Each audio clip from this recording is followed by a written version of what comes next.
Couverture santé universelle, c'est désormais effectif.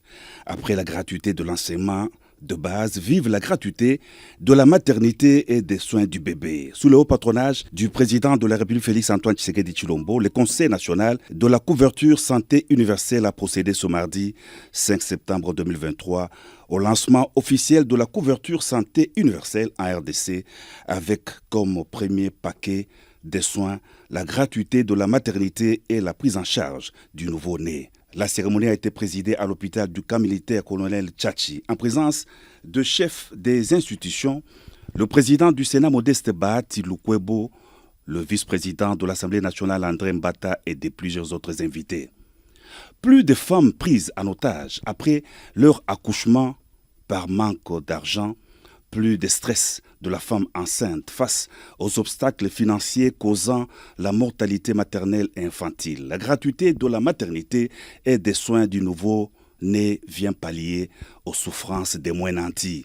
Elle sera d'application à Kinshasa, où l'on dénombre le taux le plus élevé de mortalité maternelle et infantile avant de s'étendre vers d'autres provinces et sur l'ensemble du pays en 2024. 320 établissements de santé ont été répertoriés à travers la ville de Kinshasa pour assurer la gratuité de la maternité et des soins des nouveau-nés. Le gouvernement de la République, qui travaille en partenariat avec la Banque mondiale et l'Organisation mondiale de la santé, a disponibilisé 42 millions de dollars américains. Encore une vision du président Félix-Antoine Tshisekedi Tshilombo qui se matérialise. En ce jour du 5 septembre 2023, je suis heureux d'annoncer le lancement du programme de gratuité des accouchements dans la ville de Kinshasa, qui est le premier paquet de soins de notre mise en œuvre de la couverture santé universelle.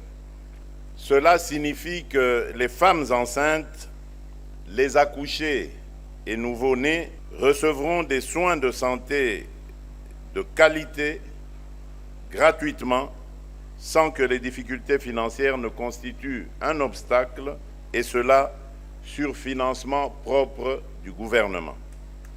Le choix de Kinshasa a été fait du fait que nous avons conscience que Kinshasa est une ville densément peuplée dont le taux de mortalité maternelle et infantile particulièrement élevé tire le pays vers le bas. Nous nous engageons à éviter la surcharge des établissements de soins et de santé de la ville-province de Kinshasa en étendant progressivement ce programme aux provinces voisines, notamment le Grand Bandundu et le Congo central, dans les prochains 2 mois. Grâce au financement de la Banque mondiale, nous prévoyons aussi d'élargir cette couverture de soins de qualité aux provinces du Kwilu, du Kasaï central et du Sud Kivu, ainsi qu'à 8 autres provinces du pays d'ici la fin de cette année. Cela permettra de couvrir 13 provinces sur les 26 que compte notre pays, et en 2024, la mise à l'échelle nationale sera achevée.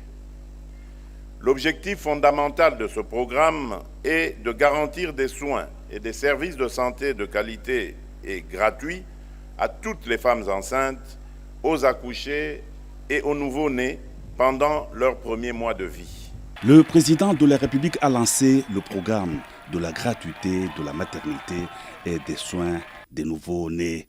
Il a ensuite procédé à la remise symbolique des kits médicaux au personnel de la santé avant d'être convié à visiter l'hôpital moderne du camp colonel Tchachi.